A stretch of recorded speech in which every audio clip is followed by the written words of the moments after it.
des entreprises de relève familiale de Forestville que nous réalisons dans le cadre des célébrations du 75e anniversaire de la ville de Forestville.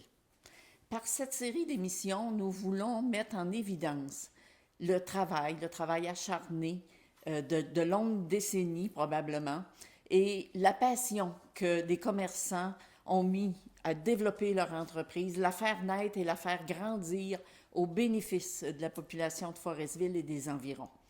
Nous voulons par ces entrevues surtout reconnaître leur travail et les remercier.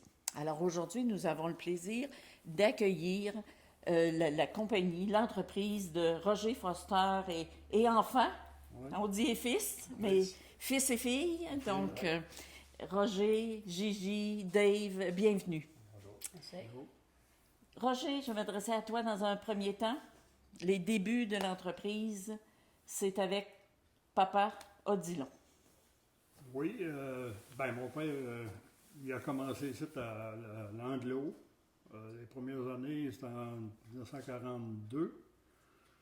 Ils ont travaillé ici comme homme au quai. Ils ont bâti le quai, ils ont bâti les maisons. Ils ont tout fait ces choses-là, tranquillement. Après ça, lui, il est devenu contracteur pour l'Anglo.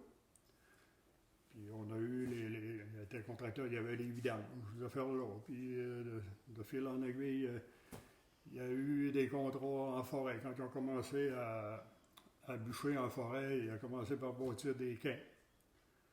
Puis il a tout le temps continué à bâtir des camps. Il a tout le temps fait ça à peu près tout le temps qu'il a travaillé, il a contracté. OK. Oui. C'est sûr qu'à un moment donné, là, les enfants vieillissaient, ça prenait quelque chose pour les faire travailler. Mm-hmm. Nous autres, on travaillait avec lui un peu aussi, mais il avait acheté des camions, puis on s'est mis à chauffer les camions, puis à travailler pour l'Anglo dans le temps, qui est devenu RID. Après ça, nous autres, on a continué avec mes frères, tout ça. Et après, moi, à un moment donné, je n'étais plus capable d'opérer le camion, j'avais un problème. Fait que je me suis dit, à un moment donné, en 70, j'ai lâché. J'ai regardé pour d'autres choses, puis finalement, j'ai acheté un garage qui était avant de Cité Forestville. J'ai continué, pas de service, j'ai continué dans ça. Mais là, j'étais habitué en forêt. Mm-hmm. Fait que là, j'ai racheté, à un moment donné, l'odeur. Ça a commencé de même, 2 chargeuses. La machinerie. Et après ça, j'ai acheté le garage à mon père qui était... il ne travaillait plus à ce moment-là. Là. Puis là, on a commencé à opérer du gros camion lourd là-dedans. Parce que dans le post-service, ça ne fournissait plus. Là, ça ne suffisait plus non plus. Là. Fait que, après ça, moi, en 70, j'ai vendu mon post-service en 79. J'avais acheté mon autre garage dans les années 78, 77, quelque chose de même. Puis là, on a commencé à opérer là. Puis là, vu que j'avais commencé à acheter les chargeurs sur roues, chargeurs, là, on montait ça en forêt. Puis là, 2, des fois 3. Mm-hmm. Camion, au travers de ça. Fait que j'ai tout le temps travaillé pour, dans le temps, la Deschaurois, pour ça c'est devenu RID. À un moment donné, eux autres, ils ont eu un day off, là, en 86, là, ça a slacké pas mal. Fait que nous autres, on s'avait formé une compagnie qui s'appelait Produits Forestville. Mm-hmm. Puis on voulait avoir une série. La série, ça n'a pas marché, mais pour nous contenter, on dit on va vous donner des plants, des semis pour faire de la plantation, tout ça. Fait que moi, j'ai eu le contrat de tout bâtir les serres, tout ça. Tout ce qui est là actuel, à part que les dômes, là. Du centre sylvicole qui existe aujourd'hui. Oui. Okay. Après ça, on a continué à travailler. On n'a pas lâché pour la série. On a continué à travailler pareil. Après qu'on a eu le centre silvicole, on a dit on ne lâchera pas pour la série, on va travailler pour la série. Mais moi, durant ce temps-là, je travaillais pareil. J'étais même à rayonner avec des chargeuses, tout ça.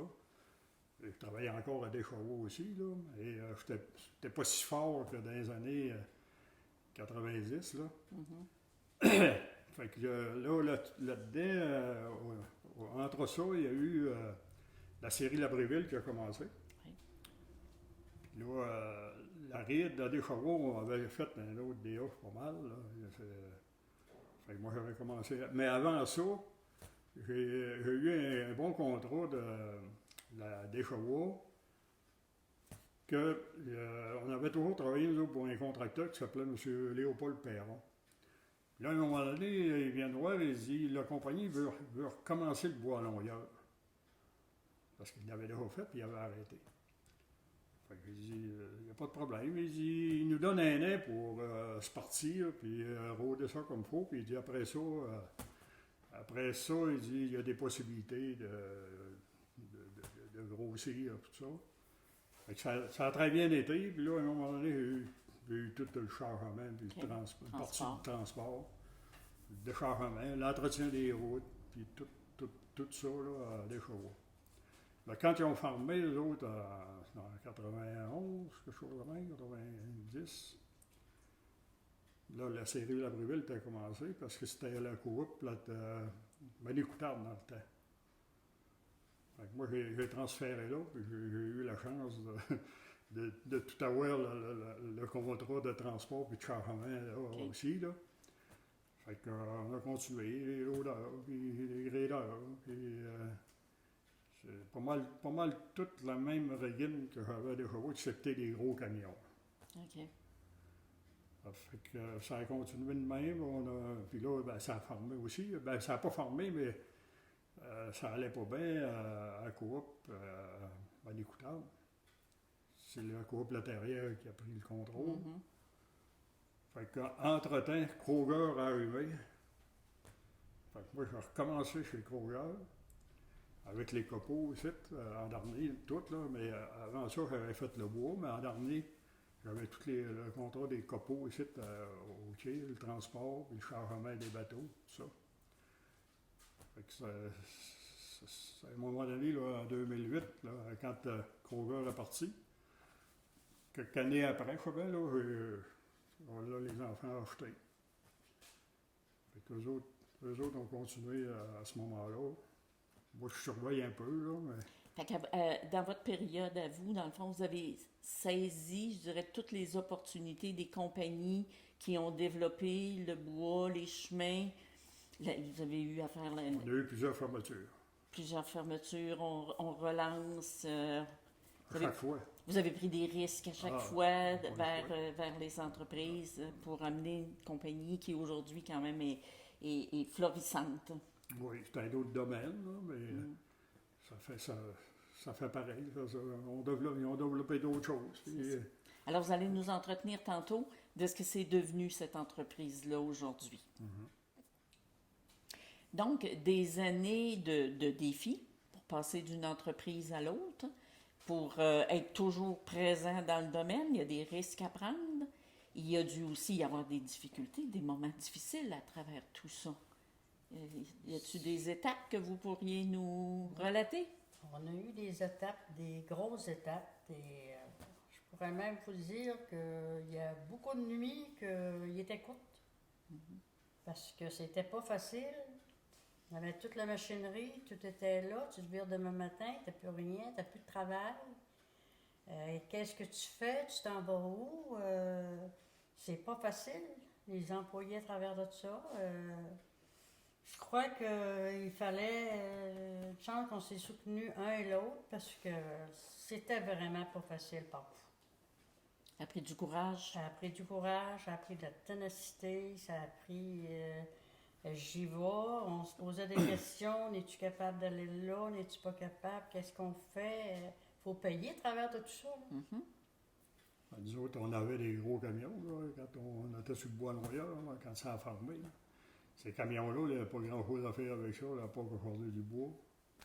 Fait qu'il a fallu tout démonter ça, ramener ça en trailer, en camion ordinaire. Pour s'en Les servir. chargeurs étaient trop gros, je chargeais le petit bois, il a fallu s'en débarrasser. C'est sûr qu'on a perdu, là. Mais c'était ça. Un incendie?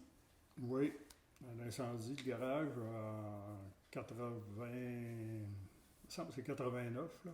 À mon temps pour m'en rappeler, là. Mhm. Ouais. On trouvait de recommencer à. On était en pleine réparation pour ça à un moment donné quand ça arrivé, là. On trouvait, là, les gars, ils ont été. On a eu des employés qui ont été patients, là, et ils ont resté pareil. Puis on a travaillé dehors, puis on s'est trimé pour recommencer. Les employés fidèles. Oui. Oui. Oui. On a encore qui sont au garage de ce moment-là. OK, OK. Ah oui. On a fermé des routes? On a fermé des routes. C'est pas nous autres, Non, non. Il y a des routes qui se sont fermées. On va C'est le ça. dire autrement. c'est ça. Ouais, parce que les hélicoptères, ils viraient au-dessus de nous autres. Oui. Fallait faire pression au gouvernement. C'est ça. On a fait pression, puis on a réussi, on l'a eu. Ça a pris du temps, ça n'a pas été facile. Mais on l'a eu. Malheureusement, il n'est plus là aujourd'hui, là, mais en tout cas, il a marché, ça a fonctionné un bon bout. Là. Oui, oui.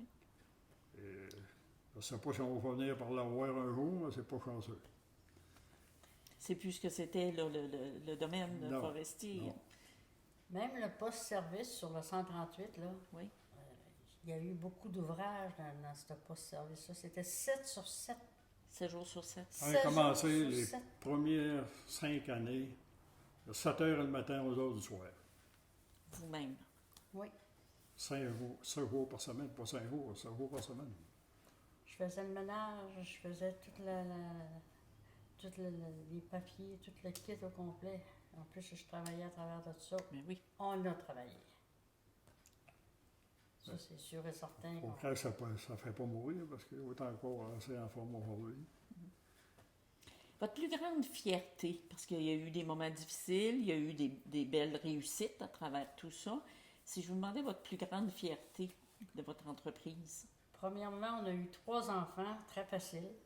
Oui. Merci mon Dieu. Mhm. Facile. Comme c'est là, on en a 2 qui ont pris la relève. On a une qui est à la ville, ça fait plusieurs années. Mhm. Ça, c'est beau pour une famille de toujours rester là, ensemble. Essayer de se comprendre, c'est pas toujours facile de sur le même niveau, mais on est très fiers de nos enfants. C'est quelque chose que vous aviez rêvé de laisser votre entreprise aux enfants ou bien Ben, à un moment donné, quand on prend de l'âge, on y pense. on y pense? Mhm. Si, On l'espère? S'il n'y avait pas eu l'idée d'embarquer dans l'entreprise, peut-être que j'aurais resté chez Rubero. Mhm. Mais il y avait l'air, puis on a eu l'opportunité d'avoir la chance d'avoir un garage à 138. Donc d'agrandir. On a acheté de Kenzo. Oui. Dans le temps. J'ai tout le temps fait affaire avec eux autres. Moi, ça avait facilité un peu l'affaire. Là. Oui. Ils faisaient affaire au garage, ça faisait des années. Fait que là, ça a peut-être aidé. Fait que les autres, ils ont, en faisant valoir qui a été intéressé, ben, on va y aller. Ça a été vraiment un coup de dé. Oui. Acheter un garage à notre âge. Mhm. On était vraiment fantasques.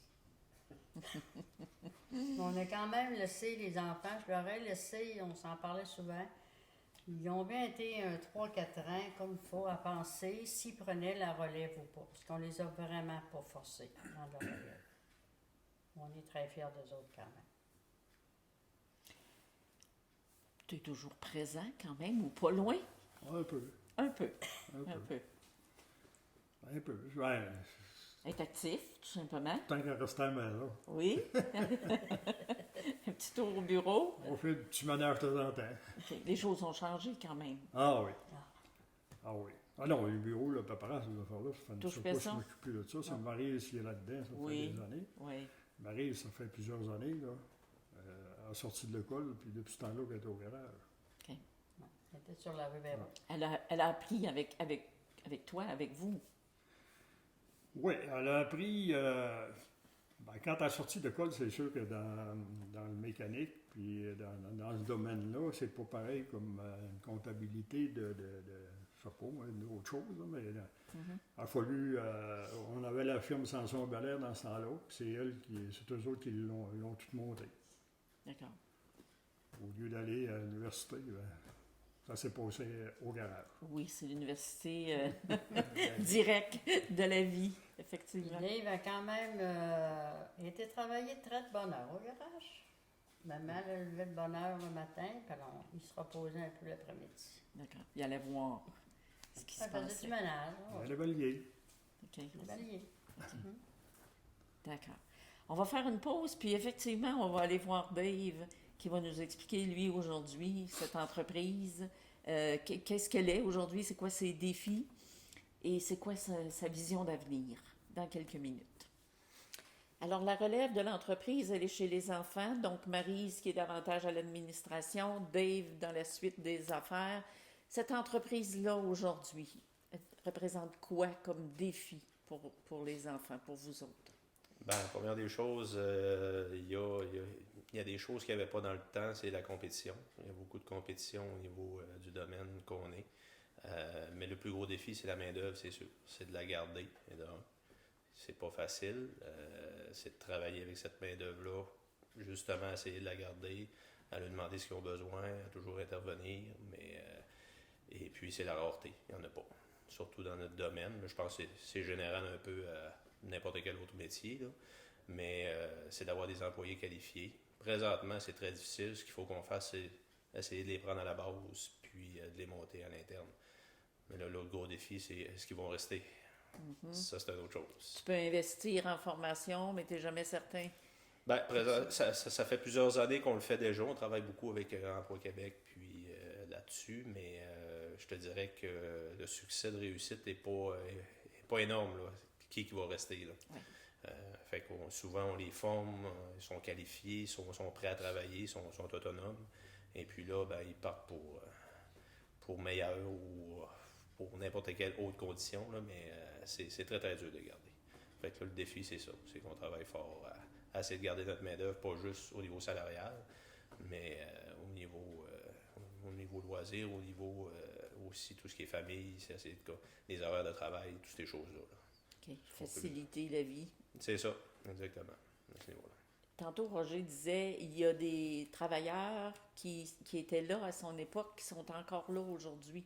Oui, exact. C'est quand même important, ça. Ça veut dire plusieurs années d'expertise aussi dans l'entreprise. Ben oui, parce que regarde, moi je suis là à temps plein depuis 97. Puis il y en a qui sont là avant moi, là. Que j'ai rentré, puis ils étaient là, puis sont encore là. Fait que je travaille avec plusieurs générations, autrement dit, d'employés. Ce qui est un défi aussi, là, parce que pas dans notre domaine, ça avance beaucoup au niveau technologique. Mais c'est les employés, je te dirais, les plus fiables là, que j'ai, c'est ceux qui ont l'entreprise à cœur, à ce niveau-là. Et l'entreprise aujourd'hui, on est toujours avec de la machinerie, le camionnage, le garage. L'avenir, tu as dit tantôt, il y a de la compétition aujourd'hui, ce qu'il y avait moins peut-être du temps de Roger. Tu la vois comment, l'entreprise, dans les prochaines années? Ben, je la vois avec optimisme, c'est sûr. Oui. Mais il faut créer du changement, il faut voir de nouveaux concepts, de nouveaux produits pour essayer d'attirer la clientèle. Mais c'est surtout de garder la clientèle qu'on a, qui est un défi aussi en soi, en donnant un excellent service, c'est ce qu'on essaye de faire. Mais c'est sûr que ça évolue beaucoup. J'ai quand même, avec les années, puis Maryse, on a rentré des bannières qu'on appelle de camions. Oui. Si on n'aurait pas ça aujourd'hui, on ne serait probablement pas là non plus. Donc, ces bannières-là font en sorte que ça nous garde quand même un volume d'affaires là, qui est intéressant là, à ce niveau-là. Puis c'est dur à garder parce qu'on est dans une petite région. Fait que nous, c'est pas des flottes de camions qui sont établies à Forestville, c'est des passants. Fait que ça, c'est une autre chose, c'est un défi aussi. Il faut les accrocher quand ils passent. Fait que c'est en donnant un excellent service qu'on réussit à les accrocher. Puis vous avez ouvert aussi le service d'inspection des véhicules. Ouais, ben ça, c'est un contrat qui est donné par la SAC là, à Ouais. tous les 5 ans, mais il faut Premier. quand même. Ouais, ça fait 20 ans, 25 ans. Oui. La première inspection mécanique, C'est vous qui l'avez eu. tout de suite après Diesel Côte-Nord avec moi. D'accord. D'accord. Ça fait quand même plusieurs années, mais c'est sûr que c'est toutes des cordes qu'on accroche Oui. Oui. à l'entreprise qui font en sorte qu'on est capable de survivre, qu'on est capable de se diversifier des autres aussi. Puis les clients aussi, là, on n'a pas juste. Ça serait juste des clients de Fortville, on ne pourrait pas là, vivre avec ça. Là. Mais on a beaucoup de clients de Baie-Comeau, puis de Sept-Îles, puis tous les environs. Là, ça emmène, c'est ça qui emmène là, le volume. Là. Qui viennent parce qu'ils ont confiance, puis tu sais que le service Parce est qu'on de a des qualité, comme il vient puis de dire, on a des les bannières. bannières. Ils n'ont pas le choix, là, à un moment donné, il faut qu'ils viennent pour avoir du garantie. Ouais. Qu'est-ce qu'ils t'ont légué de plus précieux? Tu les as vus travailler, ils ont parlé tantôt, 7 jours sur 7, des heures interminables. Ça t'a donné le goût quand même? Oui, Comme exemple? Non, ça m'a donné le goût, oui, c'est sûr. C'est sûr, mais c'est d'innover, c'est d'essayer de ne pas tout le temps rester à la même place, puis pas tout le temps être assis sur la même chaise, de voir plus grand. C'est ce que je retiens d'eux, dans le fond, de foncer, puis de ne pas arrêter. Donc, c'est surtout à ce niveau-là. Une belle leçon de vie. Oui. De vie. Oui. Je fais pas les heures qu'ils ont faites, par exemple. Là. Non? On en fait là, ces années-ci. Il y a une chose que j'ai oubliée tantôt, peut-être. Quand j'ai décollé le garage, quand j'ai acheté le garage en 70, là, si j'aurais pas eu le gérant de la caisse, le gérant de la banque, dans ce temps-là, qui étaient des résidents de Forestville, là, ça n'aurait pas été possible. Parce que dans ce temps-là, des subventions, on n'avait pas. Là. Fait qu'avec leur collaboration, là, puis ils nous connaissaient. OK. Sans ça, j'aurais jamais été capable d'acheter un garage. Là. OK. Aujourd'hui, c'est pas le même. C'était des résidents de Forestville, donc tout ce que tu veux dire, c'est qu'ils avaient à cœur le Ben, développement. Il restait Restait ici. ici, Puis donc. C'était pas un gérant qui était un an, 2 ans. Ils ont vécu ici pendant des années. Il y avait le temps d'appartenir au milieu. C'est ça. OK. Monsieur Des partenariats d'affaires qui ont été importants. Monsieur Caron. Monsieur Caron, oui, à la caisse. Ah oui. Oui. À la banque, M. Gérard, il est ici. C'est ça. Ben, c'est important de le souligner parce que c'est des réseaux, hein? C'est des un peu réseaux. grâce Ça- à eux qu'on un a peu. qu'on a pu continuer parce que Ben, je pense que vous démontrez une entreprise qui, au fil des années, a su saisir aussi des opportunités, qui ont créé des risques, des nuits blanches, mais être en affaires, c'est aussi de s'adapter au développement de la collectivité. Donc, je pense que vous êtes un bel exemple d'une entreprise qui est bien ancrée dans le milieu, connue et reconnue pour sa qualité de service. Alors, écoutez, au nom de la ville de Forestville, moi, je vous remercie de vous être prêté à l'entrevue, de mieux nous faire comprendre votre parcours professionnel, mais aussi votre parcours de vie à travers cette entreprise-là. Je pense que la population vous le reconnaît et je vous transmets les remerciements au nom de la population. Merci beaucoup.